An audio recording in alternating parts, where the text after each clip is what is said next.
Bismillahirrahmanirrahim. Assalamualaikum warahmatullahi wabarakatuh. Alhamdulillah, hari ini anak-anak kelas 6 SD Kreatif Insan Rabbani akan mengikuti pembelajaran jarak jauh dan pembahasan pada hari ini adalah kalimat efektif. Apa itu kalimat efektif? Ya, kalimat yang disusun sesuai dengan kaidah yang berlaku. Pada bahasa Indonesia, kaidah yang menjadi patokan kalimat efektif dalam pembahasan ini yaitu sesuai dengan kaidah bahasa Indonesia menurut ejaan yang disempurnakan, yang biasanya kita sebut atau kita singkat dengan EYD. Unsur-unsur penting di dalamnya harus ada seperti subjek, predikat, serta pemilihan diksi yang tepat. Ya, itu adalah pengertian dari kalimat efektif. Selanjutnya yaitu struktur kalimat efektif. Di sini ada 4. Yang pertama yaitu sesuai dengan EYD. Sebuah kalimat efektif haruslah menggunakan ejaan maupun tanda baca yang tepat. Yang kedua, sistematis. Semua kalimat paling sederhana adalah yang memiliki susunan subjek dan predikat. Kemudian ditambahkan dengan objek pelengkap hingga keterangan. Biasanya kita sebut dengan SPOK. Yang ketiga, tidak boros dan bertele-tele. Kalimat yang dibuat tidak menghambur-hamburkan kata dan terkesan bertele-tele. Pastikan susunan kalimat yang dirumuskan pasti dan ringkas agar mudah dipahami. Yang keempat yaitu tidak ambigu atau tidak multitafsir, hanya memiliki satu makna. Pembaca tidak akan kesulitan mengartikan ide dari kalimat kalian sehingga tidak ada kesan ambigu. Jadi ada 4 struktur kalimat efektif. Selanjutnya yaitu ciri-ciri kalimat efektif di sini ada 5. Yang pertama yaitu kesepadanan struktur. Yang kedua, kehematan kata. Yang ketiga, kesejajaran bentuk. Yang keempat, ketegasan makna. Dan yang kelima, kelogisan kalimat. Kita akan membahas satu persatu. Yang pertama adalah kesepadanan struktur. Ada beberapa hal yang menyangkut ciri-ciri kesepadanan struktur. Yang pertama, pastikan kalimat yang dibuat mengandung unsur klausa minimal lengkap, yaitu subjek dan predikat.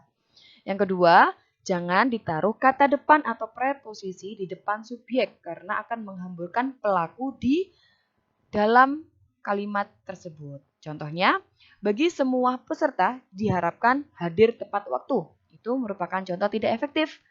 Sedangkan untuk kalimat efektifnya yaitu semua peserta diharapkan hadir tepat waktu. Oke, ini berarti preposisi bagi tidak perlu digunakan karena mengaburkan ini ya posisi subjeknya. Oke, selanjutnya hati-hati pada penggunaan konjungsi atau kata penghubung yang di depan predikat karena membuatnya menjadi perluasan dari subjek. Contohnya, dia yang pergi meninggalkan saya. Nah, ini kalimat efektifnya, dia pergi meninggalkan saya. Konjungsi yang, nah ini tidak perlu digunakan.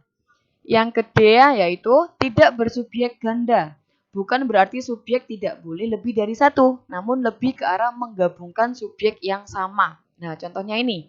Adik demam sehingga adik tidak dapat masuk sekolah. Dapat diubah, adik demam sehingga tidak dapat masuk sekolah. Maka di sini ada penggabungan subjek yang sama ya. Ini kata adik.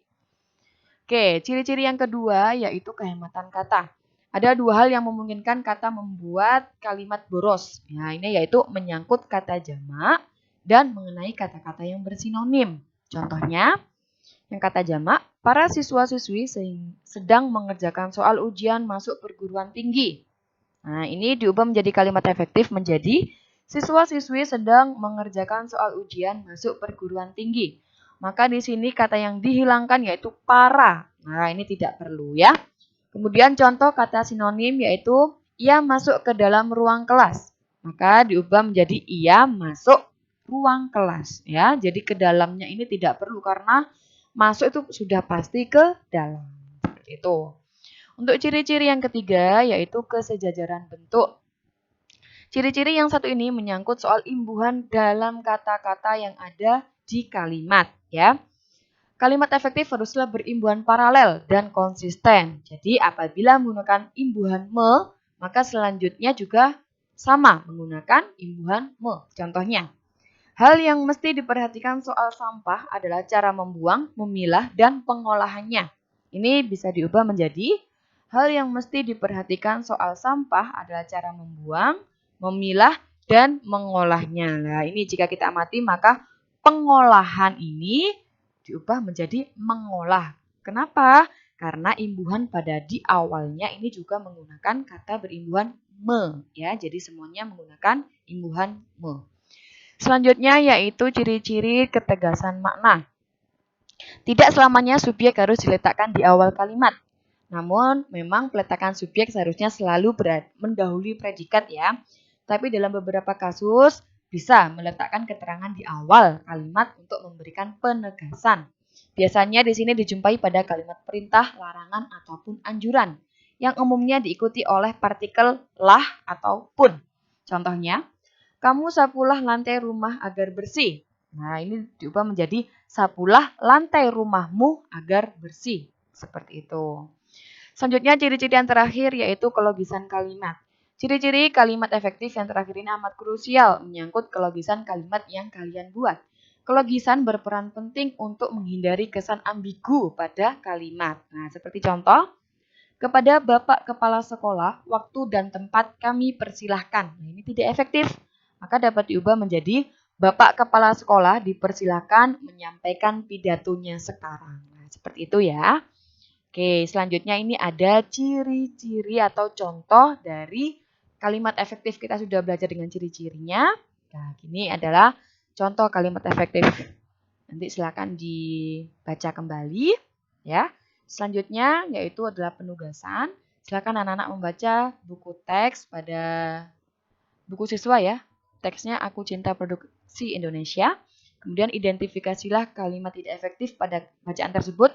Kemudian ubahlah menjadi kalimat efektif sesuai dengan penugasan pada kolom buku siswa halaman 119.